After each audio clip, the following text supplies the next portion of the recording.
Right, ladies, today we're going to talk about going into a little bit more of a professional mode with your video backdrop. So I'm going to just go in through a few quick little tips just to make you aware of some of the things you can do just to give it that bit more of a professional edge. So here's what we're going to do. We're going to discover how to go a bit more professional in your space, and we're going to run through some options that might work for you. And we're going to try and find the best option available to you. So the first thing is branding and your colours and your style, and this has come up a lot in different questions. So we're going to go into how you can really look at the brand that you've already got up and running and how to make your backdrop and all your accessories and everything like that in your room fit that. So even whether you have a portable backdrop or if you've got something set up at home, let's look at the branding. So I try and keep a consistency. So my backdrop is a little busy. It's how I like it. It represents who I am. But if you look at my website, there's a consistency of colour and there's kind of a consistency of style and a theme that runs through there. So I make an effort to keep that going. So that's what you need to do. See if you can link the colours. See if you can link the type of theme that goes through. And so yeah, it's not just about colour. It's also about style. And you know what you do for a living. So yeah, that's really important as well, how you relate to the people that you're talking to. So looking at Marie Forleo and Natalie down the bottom there from She Takes on the World. If you look at Natalie McNeil and Marie Forleo, they do a really good job of this. They have a designated space, which makes things really nice. You know, they have more of a living room home feel with theirs, but there's always a consistency of brand, and so what they wear and the style of things they have suits their backdrop. Now in terms of what clothes you should wear, so once again try and blend the colours of what you're wearing with the background. So I try and wear blues. Even if I'm wearing white, I try and have something with the blue theme or element. Whatever I put into my hair or colours, I try and make it work with my background there. Same as Carrie Green from the Female Entrepreneur Association. She does a good job of this as well. She's always trying to be on brand with what she wears in her videos as well. So here's a bit of a tip. Just try and be consistent in your colour, look and feel. It doesn't have to be perfectly matching, but it just doesn't work for you if you're completely out of alignment with your backdrop when you're filming. It looks a little bit thrown together, and it doesn't take much, even if you always were to wear white, but just to put a scarf on or an accessory with earrings or something like that that works with your brand colours. That's often just all you need as well. So positioning and where to sit. Now this is a tricky one. I'll run through my thoughts on this. So I like to sit with my back against the feature wall. So if you have a look at the way I've got the room set up here. So what I do is I have my computer on my desk, and then I have my desk coming out from the wall like this and the background behind me. So the beauty of that is that my computer is always set up. I have an iMac, and so it's quite a large screen, and so I have it always set up so whether I'm working at it or talking in front of it, it's ready to go the whole time. Now I think this is the ideal if you don't have to really worry about setting something up every single time.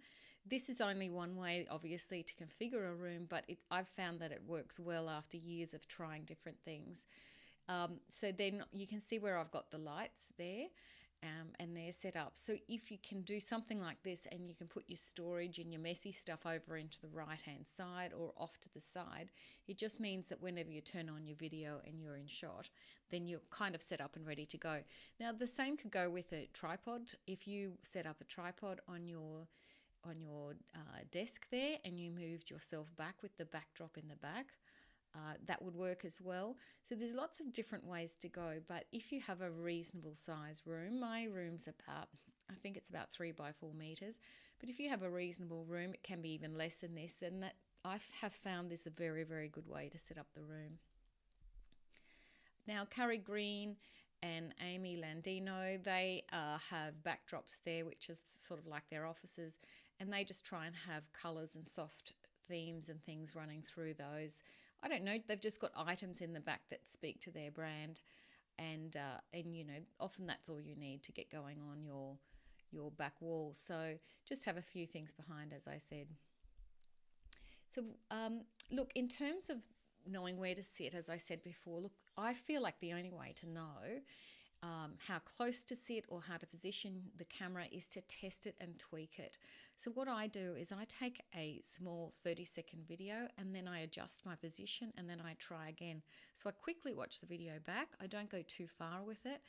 And then I go, no, I need to move further back or go forward, etc. And then I'll try again.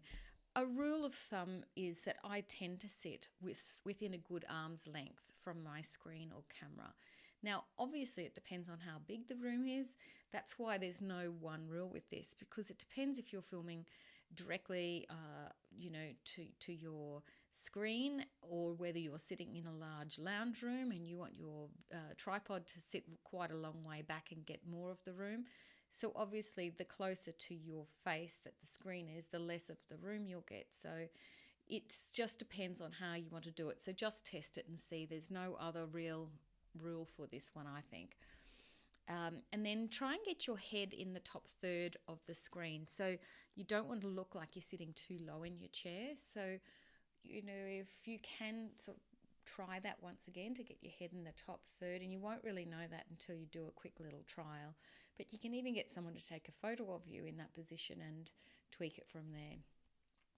Now, another option is, rather than doing it the way I suggested, if you've got a desk to the back wall like this, you might simply be able to turn your chair around, looking at the one on the left here, and have your backdrop like that. And you could set up your computer or laptop or phone or anything like that, or tripod further back in the room and just swivel your chair around. So that's another option for you.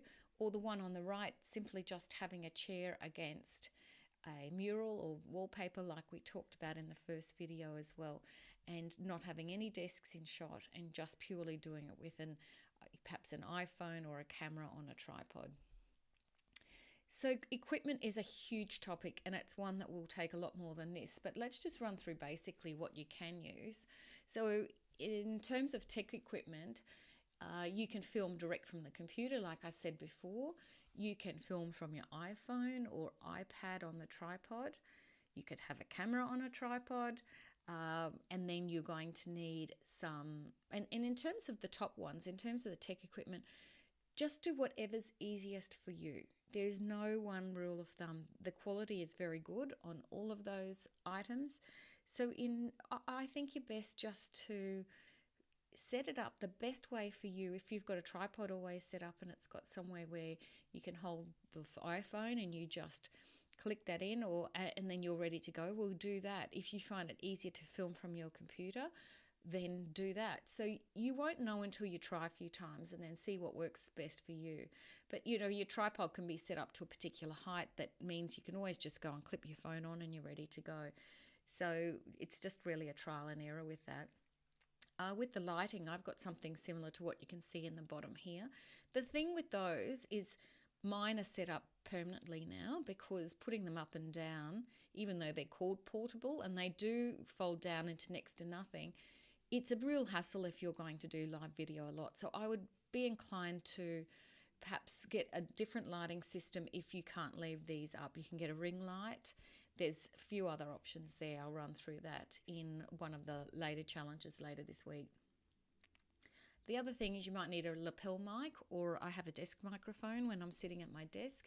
I also do have the lapel mic if I'm talking into my phone or doing a live from there. So as I said, you do have to experiment with everything when you get it, and just take a quick video and then adjust your light and your sound, etc. This challenge is really more about the backdrop than the equipment, but that might just give you a little insight. Down on the right too is a teleprompter, so you can put your iPad on the flat part in underneath there, and you can have an app that helps you to scroll your text, so you can have your text written in, and you can put your phone or your camera on the other side of the teleprompter, and that will film your face as you're reading from that screen. So the iPad projects the words up onto that glass screen. Anyway, as I said, very techy, so it might be too much information at this point. All those things you can find on Amazon if you want to find the equipment you need. And look, Mine arrived in Australia with the wrong plugs on them. They were international plugs, and so we had to go and get, Australian PowerPoint plugs put onto them, which was a bit of a hassle. So that's another trap too, is making sure you're getting a hold of the right plug for your country. So maybe what you need to do is make a list of what you need to do and then what you're perhaps thinking about buying. And you might not have the information to do that yet, but you might have a general idea of the sorts of things you think you're going to need. And certainly perhaps thinking about where you're going to position yourself in terms of setting up in front of the camera. Now, a bit of tough love. Don't overcomplicate this. Once again, make progress on one simple idea. It does not have to be perfect. Just make it something. Just do something from what you've learnt today to move yourself forward. So you get the picture. I want you to have a go and head to the Facebook group and do a full-on brag with what you create, and a before and after would be super. All right, implement the idea, do it and feel great, and show us what you came up with. Thanks, ladies. Bye.